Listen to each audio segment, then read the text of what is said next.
Grabe yung ginawang pandidiscriminate sa batang ito mga boss. Sinagawan ba ng munat nilait-lait? Ang hindi nila alam, ang batang ito ay isa sa mga rising star ngayon kagaya ni Chog Moral at Rogy Matias at isa rin sa maiinit sa mata ng mga matataas na schools sa Manila. Kung sino siya mga boss ay kilalanin nga natin. So bago ang lahat mga boss, kung bago ka pa lang dito sa video natin ay baka pwedeng pa-follow ng ating Facebook page at pa-subscribe na rin sa YouTube channel natin mga boss. Ilalagay ko na lang sa baba ang link. Pag-uusapan natin dito lahat basta tungkol sa basketball.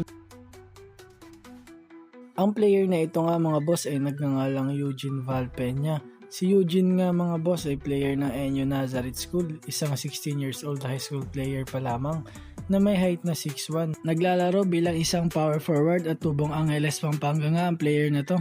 Noong 14 years old pa lamang mga boss ay marami na itong napaglaro ang matataas na liga, kagaya nga ng NBA Elite kung saan nga dito mga boss ay nag-champion sila at naglaro din siya sa batang PBA.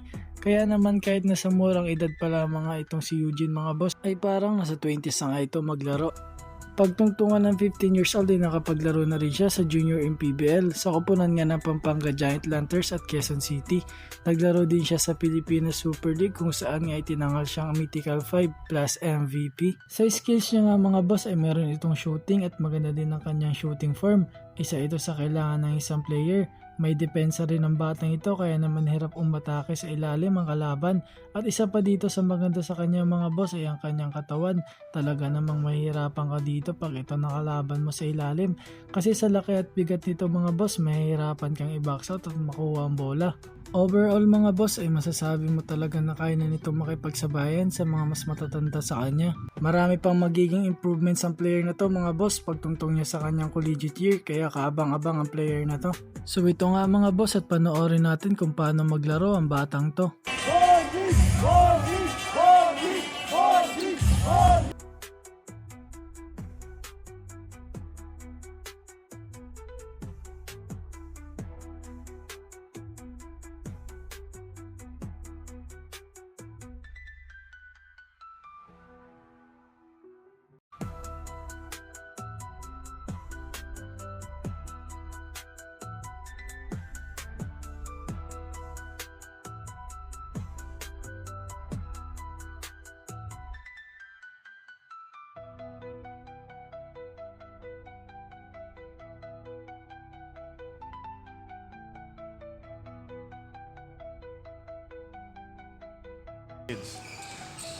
Baka hindi na makauwi.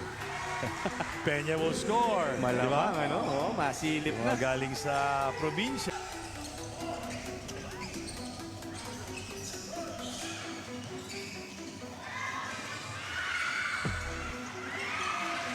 A shot. So now Pampanga will get a 1-point lead. 32-31. Palitan ang ating laro dito. Eugene Peña, right place at the right time.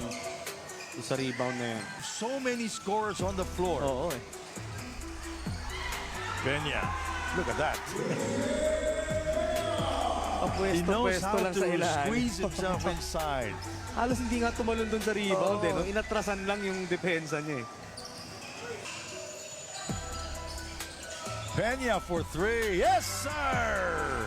Speaking of someone looking for the shots, Eugene Peña knocking down his third three-pointer dito sa ating ball game. Already with 17 big points.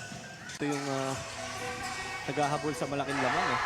Perfect from the three-point territory is Peña. Beating the clock. Oh, what a way for him to end the third quarter.